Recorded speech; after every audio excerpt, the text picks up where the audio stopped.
Hello, everyone, and welcome back to another episode of Amplifying Authenticity. I'm Megan Fucciarelli, and today I am joined by someone who I'm truly excited about this conversation. I know I say that a lot, but this is one I've really been looking forward to. I had the chance to meet with Matt briefly just a few weeks ago, but I want to start just a little bit of telling you a little bit about him and then let him share the rest because he has some phenomenal insights and just a great story. And more important than his history and his story is his future and what he's doing with it. So, Matt Brown is the president and founder of the Matt Brown Foundation. He's also an author and like I said, his story is a powerful example of resilience, purpose, and impact. I'm going to let Matt share a little bit of what happened in 2010. But in 2010, after what happened, he made a decision that would shape the rest of his life. And that decision of focusing on what was ahead rather than what was behind him is the reason why I felt he was a phenomenal person to have on our show. That decision became the foundation of his never quit mindset, a philosophy that has guided him through recovery, college, authorship, and the launch of a foundation dedicated to supporting people with paralysis. In this conversation, we will explore resilience, purpose, service, and what it means to keep moving forward, even when life takes an unexpected turn. Now, I'm sure some of you in the audience can relate to that. But life takes some turns that we don't anticipate sometimes. We don't always have that roadmap to know what's coming up. But the way Matt has approached every single piece, and like I said, just who he is, phenomenal. I'm so glad to be joined by Matt. Matt, thank you so much. Glad you're here. Welcome to Amplifying Authenticity. Thank you so much for having me, Megan, and thank you for that warm welcome. Yeah, I'm really excited to jump into the story. And I know I gave the audience a little bit of a teaser by saying that there was something that happened in 2010. And I realized that what happened in 2010, which I will ask you to share with the audience a little bit more about that, that is one aspect of your story. And I truly believe that what you're doing now is so powerful. But why don't you tell the audience what happened in 2010 and why your life took such a drastic change or a drastic pivot after 2010?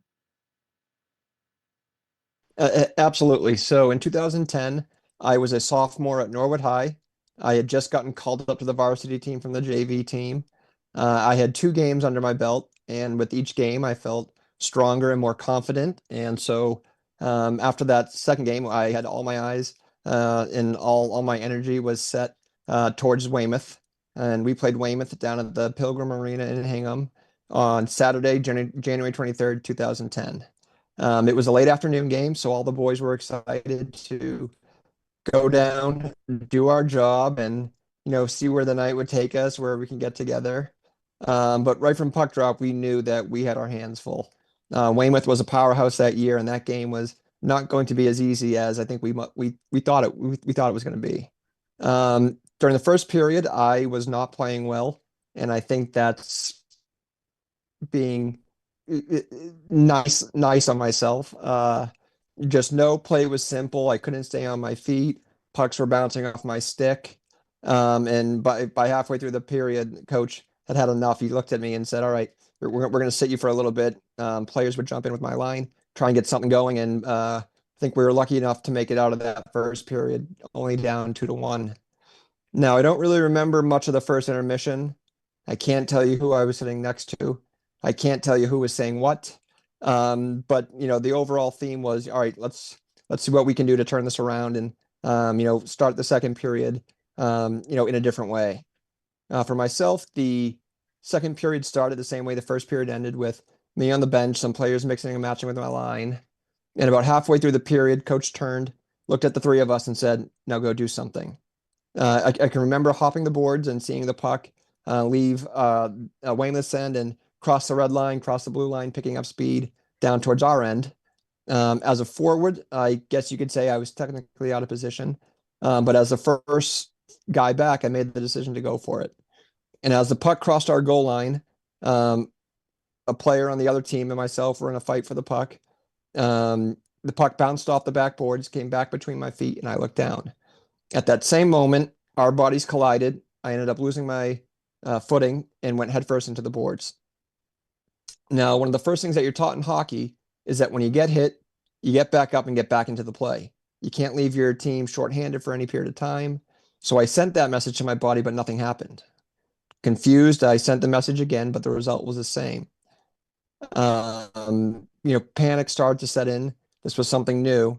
And one of the last things I can remember before my mind really shut itself off was that my eyes locked on with my father's eyes. I hit directly at my parents' feet. Now, one of them would have been, it's rare, but my parents never watched games together. And that started way back in Learn to Skate. My dad would be against the glass with the other dads, my mom up in the stands with all the other moms, both cheering their hearts out. But my mom ended up, she was a little late to the game, stopped by to check with my dad, see how the game was going. And at that instant, my head hit the boards at their feet. What happened next was panic. I came out of my blackout to a familiar face. The mother of one of my best friends was on the ice with the EMTs, trying to cut my chin strap off and keep me calm. And the only way I can describe it is it felt like thousands of pounds of wet concrete were being slowly poured onto me. Ultimately, what happened was that when my head hit the boards, I broke my C4 and C5 vertebrae that left me paralyzed from the shoulders down that instant. I was taken to South Shore Hospital, where I was there for about an hour. Um, Friends, family were trying to make their way back to us. Doctors and nurses were trying to cut my equipment off to get a better look at me. My parents were trying to get answers from basically anyone that would listen to them. While down there, Children's Hospital was notified that I was going to need to be needed to be moved to a hospital with that was more suitable for my needs. And right before that happened, my I was given a cocktail full of drugs to make me comfortable and ultimately put me to sleep. Right before that happened, I called my parents over, told them I loved them. They told me they loved me, and I woke up in Children's Hospital 5 or 6 days later. Now, I can't pinpoint exactly where or when I got the news, but when I woke up, I had the realization that I was paralyzed from the shoulders down, couldn't move my arms, couldn't move my legs. And at 15, when I was going into that independence of thinking I had the world known and off to do my own thing, I was now dependent upon every single person around me. I had machines in my nose, in my mouth, breathing for me, giving me nutrients through my nose. And as you can imagine, that first couple of days was very dark. I asked why a lot. Why did this happen to me? What did I do to deserve this? I can remember thinking of, will I ever be able to do this again? Or will I ever be able to do that again? And I was lucky that just as I was hitting my lowest, darkest point, friends, family, and messages from complete strangers started to make their way to my bedside. And that sliding door in the ICU became what truly was a revolving door with people coming in, people going out. And it was then that I realized I was not going to go through what was ahead of me by myself. It was then that I set a goal. I couldn't dwell on what had happened. I couldn't wish and hope for the change, or I could, but that wasn't going to change anything. So it was Right. time to look forward and not back. And I set a goal that I'm going to work as hard as I can for as long as I take to one day beat this, one day get back on my feet, hug my mother, shake my father's hand. But along the way, I'm going to live life the way I want to live it, not dictated by the way that an injury like this should. And after my 3 weeks at Children's Hospital, it was time to figure out what the next step in my road to recovery was. My parents and doctors researched a bunch of options, staying local at Spalding, but ultimately the next step in my road to recovery was in Atlanta, Georgia, at the Shepherd Center, and that meant moving 1,000 miles away. In the end, I spent over 100 days away from my home. But I was so I was nervous when I found out that I was going to Atlanta. I thought that support system that I just had around me for 3 weeks I thought they were going to forget about me. I thought I was going to need to face it on my own. But I was lucky that almost every weekend I had friends, relatives flying down, coming to my bedside again, letting me know that I was not alone in this fight. And when I got down there, I was very, very sick. I couldn't regulate my body temperature, couldn't regulate my blood pressure. It would take me 15 bites to eat a Nutri-Grain bar. Mm, And slowly but surely, each day started to get a little bit better. I went down on a ventilator, tried to wean off the ventilator once. That did not go well. And I knew that my parents could handle anything that I came home with, but a ventilator would have been really, really hard. At the end of March, it was like someone flipped a switch. I gave the ventilator another try. I was able to wean off that. I went from eating 15 bites of a nutrient bar to eating everything in sight. We had a great understanding of what my body was going through.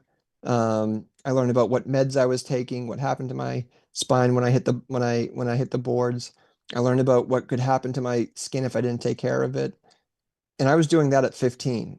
Now, did I wish I was home, um, running around the neighborhood, street hockey or kickball or riding bikes with my friends? Absolutely. right. But one of the things that we learned was that learning to live, learning, learning to live, learning what living in the wheelchair meant was going to make things a lot smoother. And Mm, there were times that I didn't want to do that.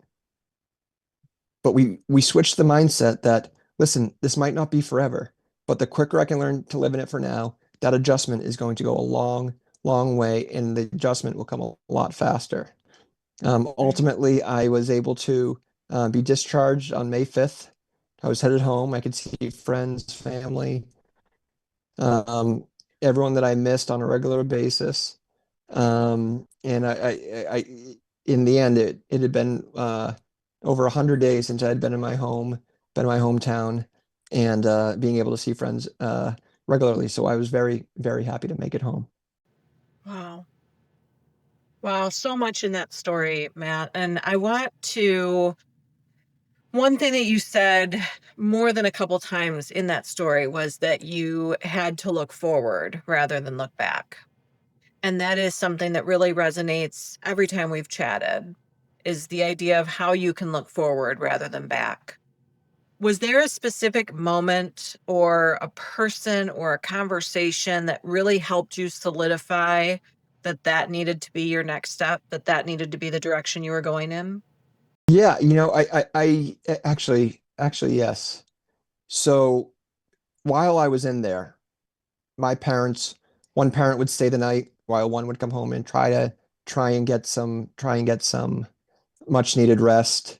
They would come in the next day, switch off. And on this particular night, my mom was in with me. I had a weird habit of wanting to try to communicate at 3, 4 a.m. Um, I wasn't sleeping very well in there. And on this particular night, I called her over and I said, I don't want to do this. I don't want to do this. And she was rubbing my head. And there was a scream that night that I will remember for the rest of my life. And I asked my mom, I said, what was that scream? Whew, didn't think to get this emotional already because I just haven't talked about this much. But my mom said that that was the sound of a mother who was not taking her child home. And that, ooh, that switched my mindset right away. That I realized that I'm still here. At 15, I had a long life to live. Um, and I'd be foolish to let it waste away. And so that's when we got to talking and said, all right, it's time to look forward. Dwelling on the past, wishing that change never happened.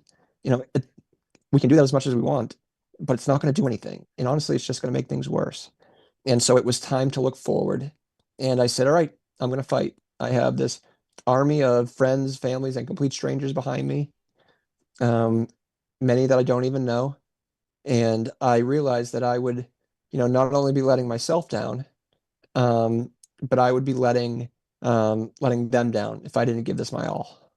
Yeah. Thank you for sharing that. And as you were sharing, I think about it doesn't matter how old we are, right? I know at the time you were 15, going on 16. It doesn't matter if we are in our 30s or 50s, we still want to make sure that our parents are okay, right?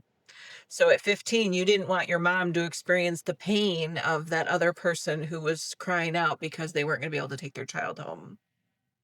And that pain stays with us. It doesn't matter how old our children are, right?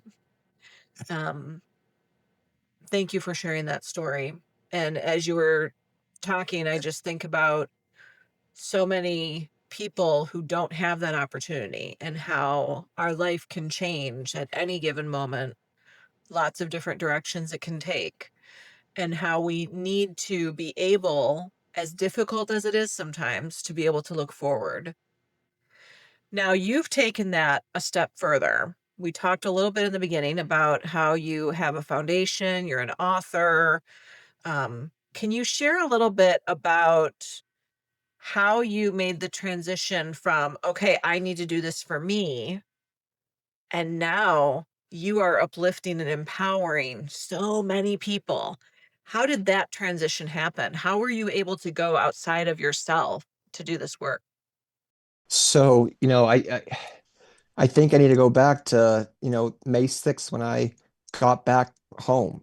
Um, as you can imagine, I was 2 terms behind in school. And it was two options. I could take the easy way out, not do anything that summer, fall behind, or I could get to work and have tutors come in 4 days a week for a few hours each day.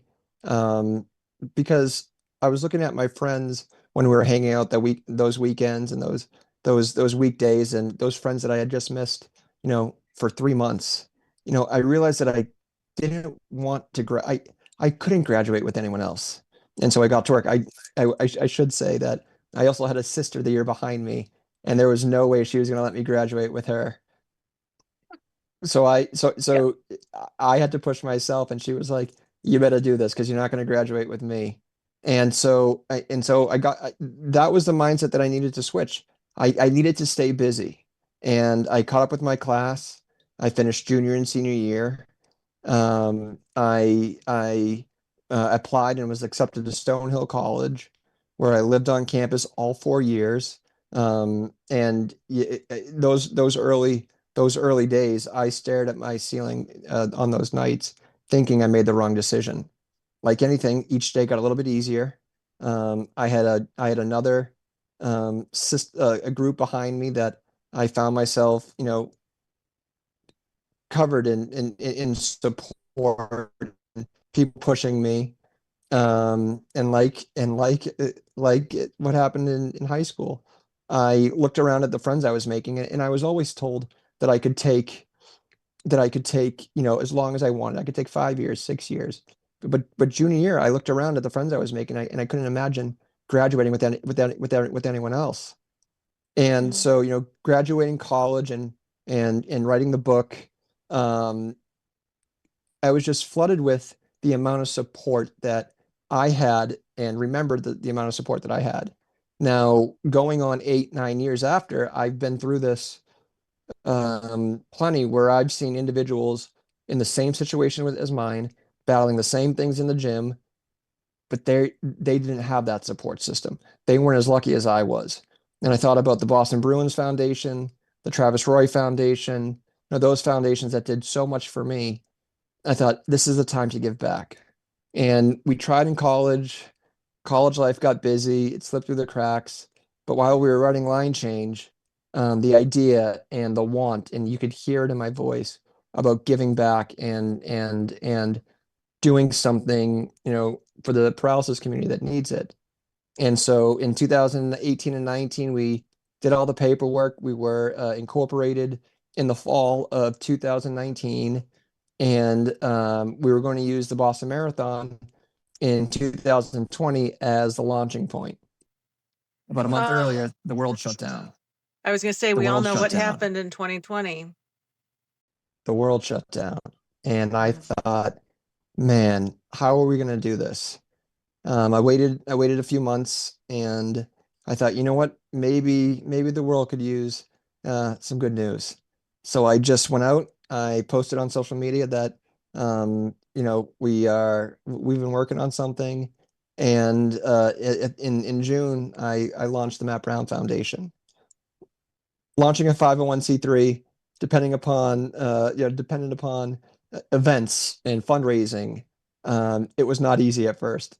But one of the right. best things is that it allowed me to learn all things 501(c)(3). And wouldn't you know it, that village that I had behind me for all those years started to make their way over to the foundation. And while we weren't able to host a single event for 15 months, we were able to help out with the renovation of the house. And we all things come full circle. Myself, the Boston Bruins Foundation, Travis Roy Foundation, and the Thomas E. Smith Foundation came together to help another hockey player who had suffered a spinal cord injury get a car. And Mhm. so while it was slow at first, we were able to have our golf tournament that fall. The Boston Marathon moved from April to October that year. 6 months later, it went back to April. So it was a little bit of a snowball effect where things really started to happen. Things really started to happen. But the overall theme was that I had been so lucky that I could not try and play my and do my part to help the paralysis community. Yeah. What I hear with that, Matt, is kind of going back to what we talk about on the podcast, right? All around authenticity. And it sounds like your community and the support they offered really allowed you to amplify your own authenticity. And that support did that for you. And now, in turn, you are amplifying the authenticity of those that you serve through your foundation. Does that resonate? Does that I- sound? Absolutely, because of my community and that village behind me and their support, I didn't get back from Shepherd Center and close my door to the world. Yeah. I knew that there were bigger things. One of the analogies I like to use is that doors in our life close all the time. Sometimes they're big doors, sometimes they're small doors. That door on January 23rd, 2010, that was a big, big door. But it wasn't the only door that shut. It was my job to go out, find more doors, see what's behind them, see what they lead to. And it's because of that support system that drove me to not hide behind my door, that door stayed open. And it was my job to go out and see what the future held.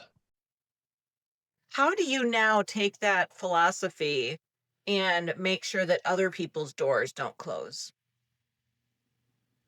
So it's tough because when when I go and meet someone that had just gotten hurt, you know, I think I don't blame them. I would do the same thing, that they hear or see an individual that was hurt 16 years ago, still in the chair, still in the same spot where he is. And what I like to tell them is that, listen, every spinal cord injury is different. We've seen miracles from individuals that get told they'll never walk again. And they, years later, sometimes it's soon, sometimes it's later, is that they get told that they'll never walk again and they make progress. Now, walking is not the end all be all, the only goal. Being able to Mhm. balance, being able to feed yourself, like those are little goals. And so when I tell them, I say, listen, don't look at me 16 years later in the same spot and think that's going to be me in 16 years. What I do want you to take from me is that I've written a book.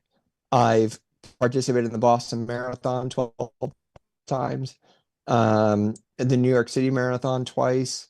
Um, I've traveled to Hawaii, Florida, Vegas more times than I should admit. I've been able to officiate two weddings for two couples that I've known for years. It's Mm, it's take from me that life still goes on. yeah. Okay, so I'm gonna go down a rabbit hole for a quick second here because that's what we do is when something speaks to me, I like to go down a rabbit hole. So tell me about Vegas. What is it about Vegas that Some of it draws will you have to there, take my off. friend? Oh, I I I I love the lights. I love the nightlife. I love being in adult, playground. I also love the warmth. I've been able to go out for some bachelor parties. I've been able to go out with family just to get out and relax. And I will say that my dad's older brother has been out there for almost 40 years. He played AAA baseball out there. He got into the good side of politics. He was county commissioner. He ran for mayor. So we'd been going, for years since I was young, and I don't know if it's the might be the addictive habit that I have, but walking through the casinos at 7, 8 years old and seeing the lights and seeing the show, I think I was hooked. The other big thing is that Vegas got a hockey team, and as a diehard hockey fan still, I right away looked up when Boston was going to be in Vegas, and we've been lucky to go out, 3 or 4 times for the hockey game. That doesn't get old. It's just, getting away, and I will say that it took me 6 years after my accident to get on a commercial flight. I was Mm, terrified. Didn't know how it was going to work. And it's all about asking someone that did it before. How's it work? And mm, I was lucky enough to be given a Rolodex of a pamphlet of get there early, tell them what you need. And now those flights don't scare me. yeah. So Vegas is your number one place. What's your number two place? What's something else you like to visit? Or even a place that you haven't visited yet, but it's on your list. So you might get a theme real quick, but Nashville's a lot of fun. Love country music, love live music. Was able to go down there for a wedding. Was able to spend some time down there. Love Nashville. Where haven't I gone? Um, it's tough because Vegas, you hear Sin City, but it is truly one of the most ADA friendly cities in America. And I think with a lot of the older folk that like to go out on their retirement, they have beds, they have Hoyer lifts, you name it, you can find Yeah. it. I will say I think one spot that I would love to get down to is Key West, is the Florida Mm, Keys. It's a slower lifestyle than yeah. Vegas and Nashville, but it seems like a fun spot to go. You're by the ocean. It's always 5 o'clock somewhere, and it's always no one's in a rush to get anywhere. Yeah. The Keys are beautiful. I have to absolutely agree there. Yes. Yes. So let's talk a little bit about your book, but also there's a whole mindset and a philosophy behind that, the whole never quit, right? Can you tell us a little bit more about that? Like, how has that evolved over time? How did it start? And now what does it look like? Talk about that progression for us. I'll tell you exactly where the never quit motto started. Um, I was coming back from school one day. My aunt picked me up, and we were getting ready to have our second gala. We did our first gala up at Gillette Stadium. Our second gala was going to be at the TD Garden, and we were having shirts made with the MB3, but the B was a Bruin symbol. Um, the Boston Bruins were so gracious to allow us to do that. Um, but we needed something for the back of the shirts and the back of the hats. And Mm, we were throwing out ideas. My aunt was driving me home. And I said, what about never quit? And she almost slammed on the brakes. And that stuck right away. Because it, mm, it, it was exactly the way I looked at life, is that, as bad as hard as things get, I'm not going to quit. yeah. I'm going to keep going. I'm going to keep going. And live life to the fullest. When it came time for the motto for the foundation, it was all right. Never quit needs to be in there. Our board of directors were throwing out ideas, and we landed on never quit, overcome, forever forward. And Mm, and anyone can take from that. It never quit, overcome. It's not overcome injury. It could be it could be overcoming the fear of getting on a plane, the over fear of yeah. stepping outside of your comfort zone. Never quit, overcome, forever forward. Mm, And so it's about keep going no matter how hard things get. And I don't know if it seems like now's the right kind of spot to, you know, a lot of people ask 16 years later, what keeps you going? 16 years, mhm, what keeps you never quit, overcome, and the eye on forever forward? I often talk to my parents and my friends and my sister about staying active, going to physical therapy, and how I will always go because I'm not satisfied with the alternative. What keeps me going is the thought of what if. What mm, if tomorrow's the day that my arms and legs start to work? What if tomorrow's the day that I start to get movement back? What if tomorrow's the day that the cure for paralysis is discovered and my name is called from a database that has the cure? Why would I ever stop trying when tomorrow could be that day? yeah. And so when I speak to organizations or friends or these individuals that are just hurt, and these individuals don't need to be suffering from paralysis. What is, what's the what if when you know you get what's the what if when you get fired from your job? What's the what if when you get benched on the basketball team because you went 0 for 13 from the field the previous game? you know, what's the what if that's going to keep you going? What if the next practice you turn it on and you get your shooting back? What if that firing from your job, you have something lined up down the road of bigger, better, and you're going to have a bigger impact. It's all about Sure. what's the what if that keeps you going. Yeah. As you share your stories, Matt, it sounds like your family have been a huge part of your work and ever since your injury. Did the family dynamics change at all from before and after 2010?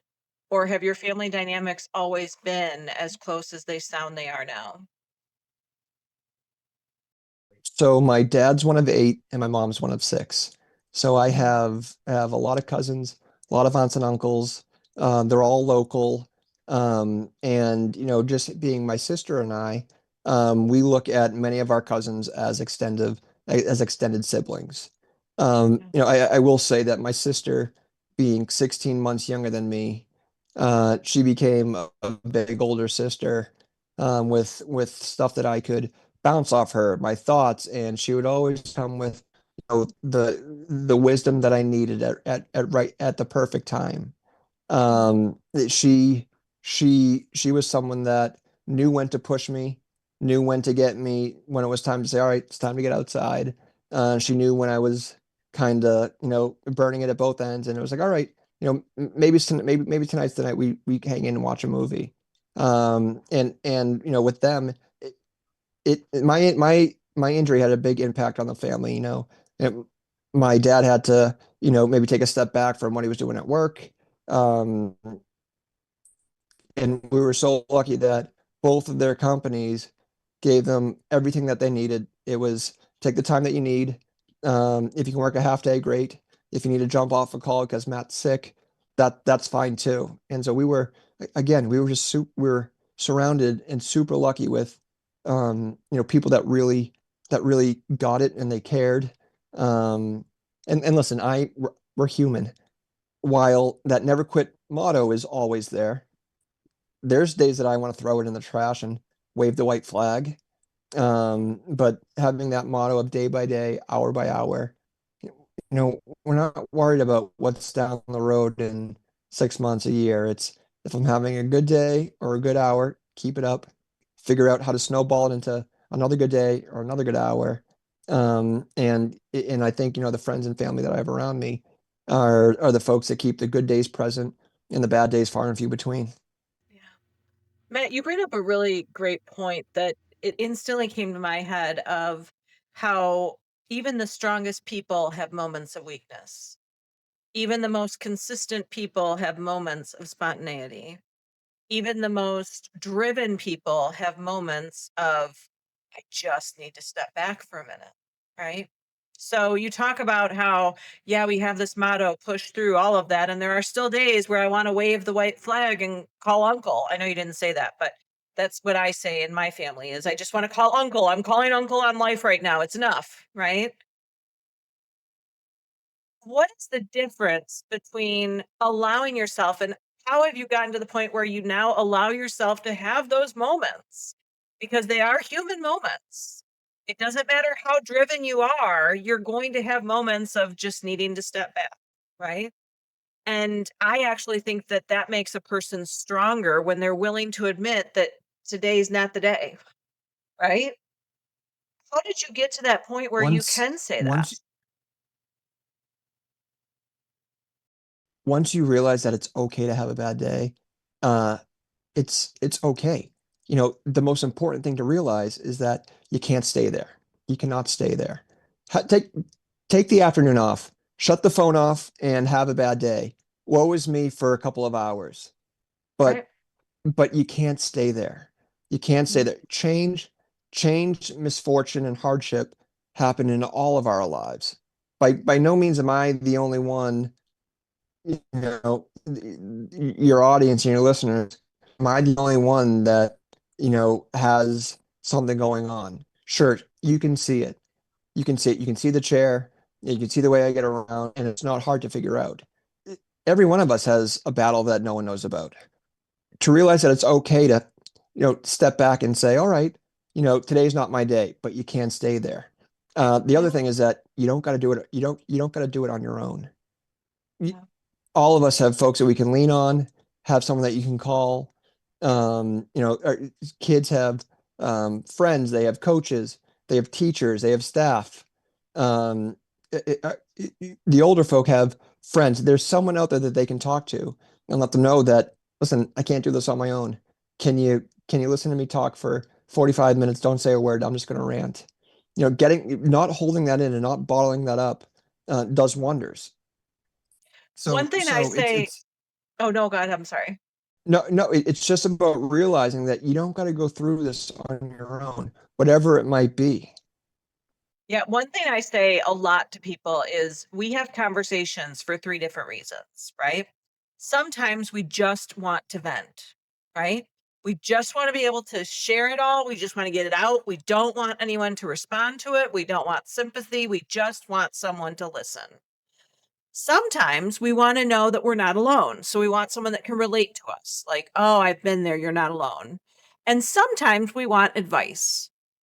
But very often, and very rarely actually, very rarely do we want all three of those. However, we have people in our lives that think every time we come to them with something that they need to fix it, right?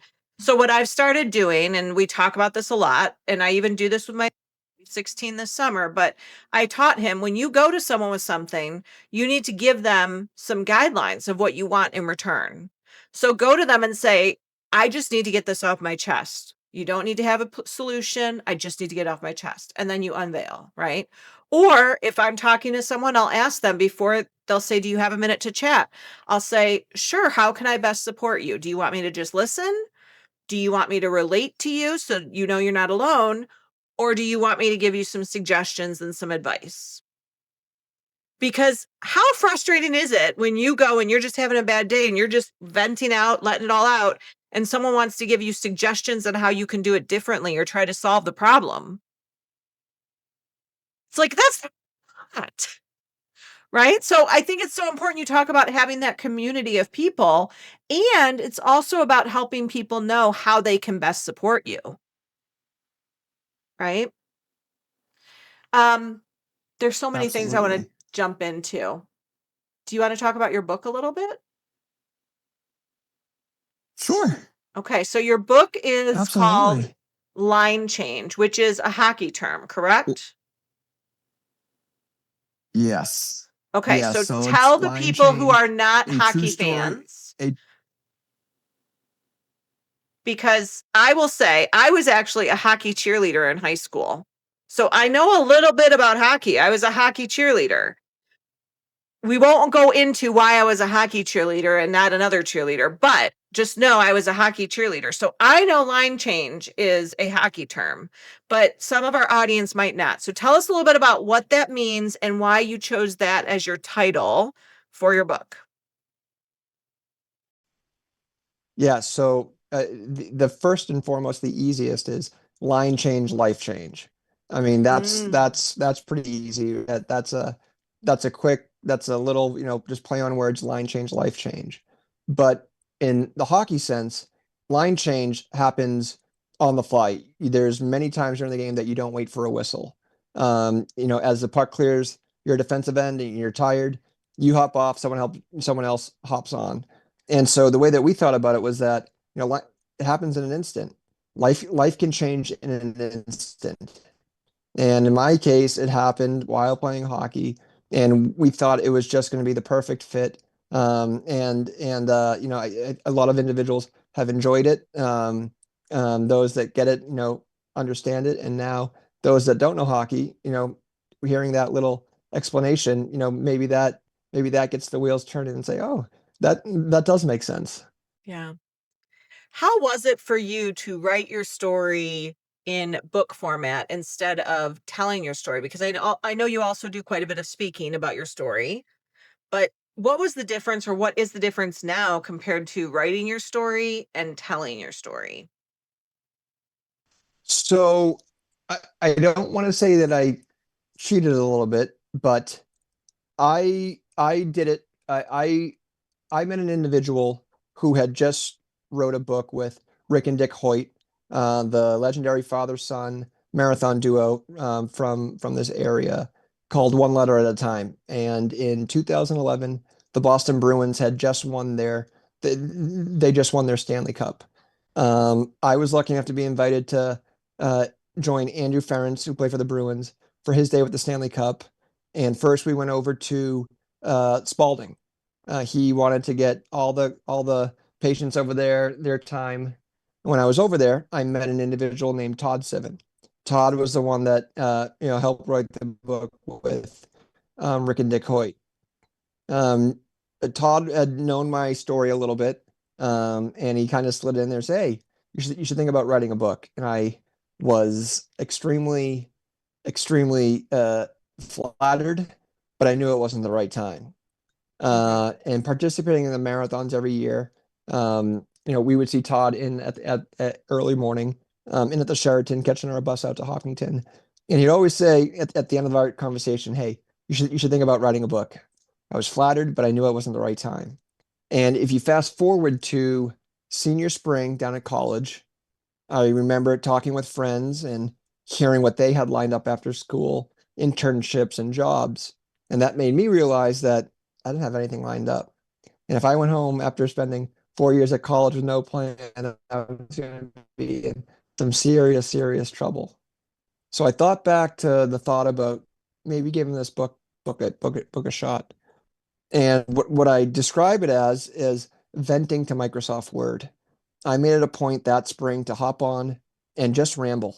I I wrote about the accident. I wrote about the relationships that I made. I wrote about growing up. I wrote about children's having to go down a Shepherd Center. And before I knew it, I had almost 40 pages written out. Graduated, and about 3 weeks later, I called Todd and I said, "Hey, it's time." And so that August, Todd and I would get on a call. He would read through what I wrote. Um, we would record it. He would ask questions.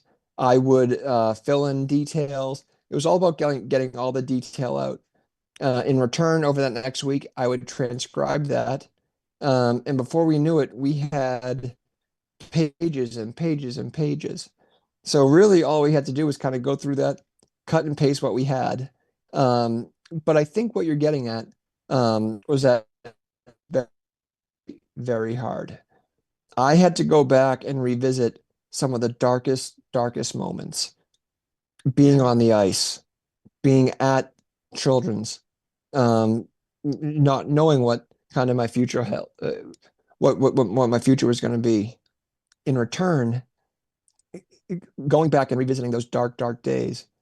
Listen, I wasn't at my goal, and I'm not at my goal yet, but I realized how far and how far I had come, uh, and and uh, and the outcome was better than I ever could have imagined.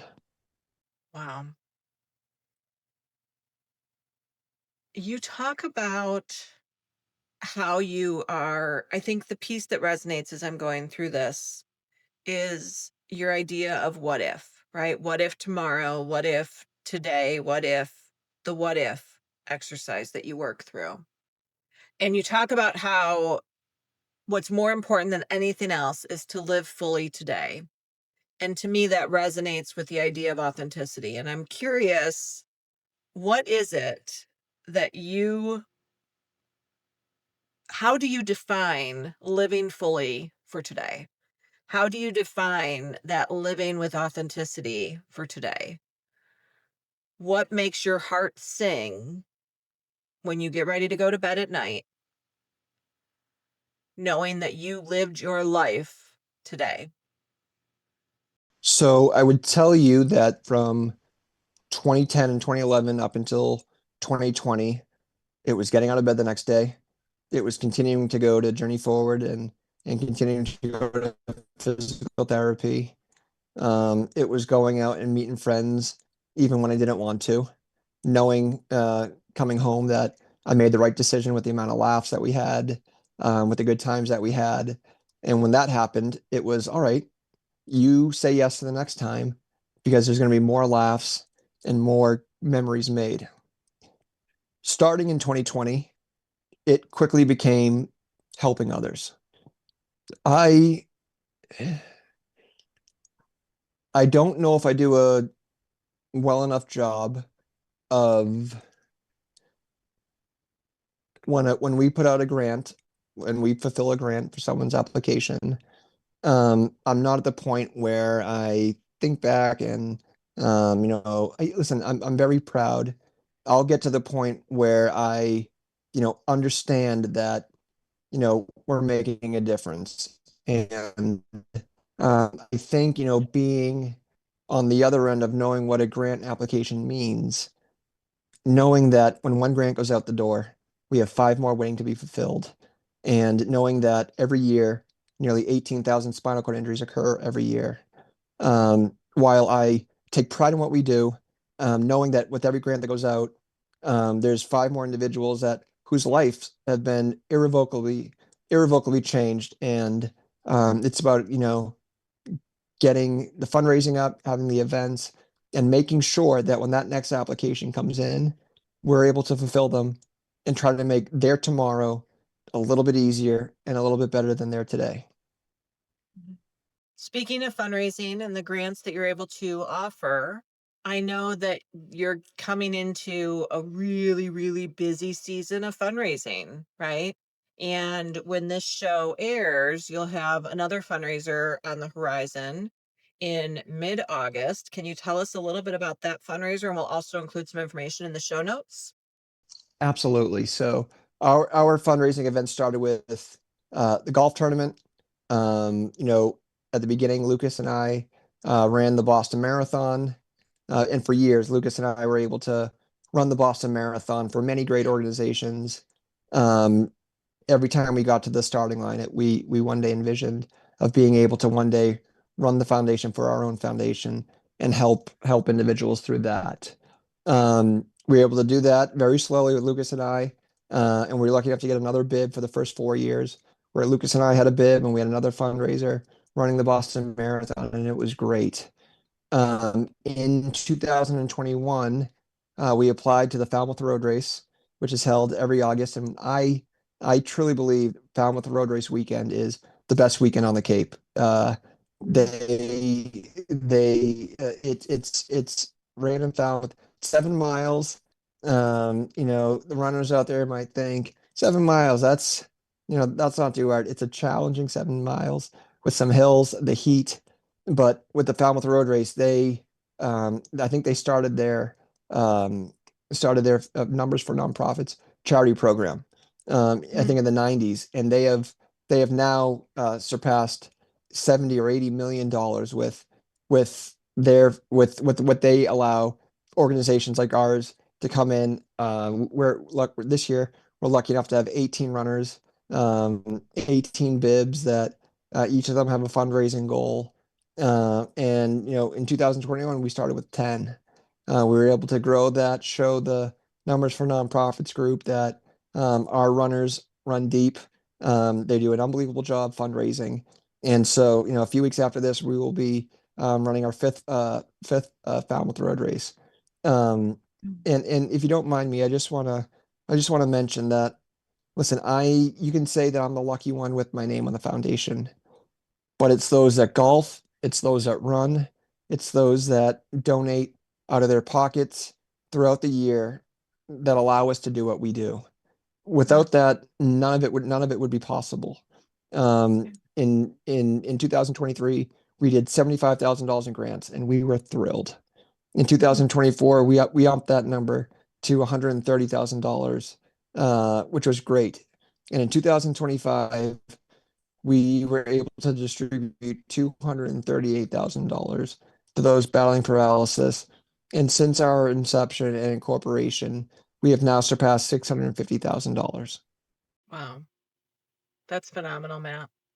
And I know that you're saying And thank you to all of the yeah, people who donate and all of that. And you provide a space for people to donate, and not just a space, but you bring yourself to that conversation and your story. And I think that is so important. And I appreciate you bringing that. thank you. Thank you. Mm, I just try to show that with a village behind you, anything's possible. And now that our village that was behind me for my village that was behind me for a few years is now is made its way over to the Matt Brown Foundation. That village is growing. And with each grant that goes out, our village now becomes a part of someone else's village as they mm. fight to never quit, overcome, and forever forward. Love that. Okay, so quick lightning round question for you, Matt. You're in Vegas. Are you going to the casino? Are you going to a show? Or are you going to the pool? Yes, yes, and yes. Uh, I, I, Operative word, I do. or which I, one? yeah. Um, I've been lucky enough to partake in all three. No, now that there's hockey out there, I might supplement the show for a hockey game. And Okay. with how special hockey still is in my life, I'd be foolish to pass up a game at T-Mobile Arena. Got it. All right, perfect. So I always like to ask the guest if there was one sentence that our listeners remember after today's conversation. What do you want them to take away from today? So I'm going to combine two things that I already said. It's the analogy about the doors, and it's the thought of what if. I'll say it again. January 23rd, 2010 was a massive, massive door that closed in my life, but it wasn't the only door. I fought and fought and fought to find out what was behind more doors that were closed, more doors that were creaked open, and see where they would take me. And I did that because of the thought of what if. What if what if tomorrow's the day that my legs start to work? What if tomorrow's the day that I start to get movement back? What if tomorrow's the day that the cure for paralysis is discovered and I get that call? If I don't crawl through these doors and realize that are open and realize that these places are leading me somewhere, who knows what I can miss out on? And now Right. being able to now with the foundation, listen, it took a lot of doors to realize, you know, if you want to call it my calling in life was to be there and start this foundation. I think back about if I didn't open a few doors and realized that the foundation work was out there, that's $650,000 that individuals wouldn't be able to receive. Right. These vans, these handicap accessible bathroom renovations, that's a lot of powerful work and impact to make someone's day a little bit easier tomorrow than they're today that Mhm. that they'd be searching for. Yeah, absolutely. Matt, thank you so much for this conversation. I just realized we've gone over our time, but I could probably stay for another hour just chatting with you.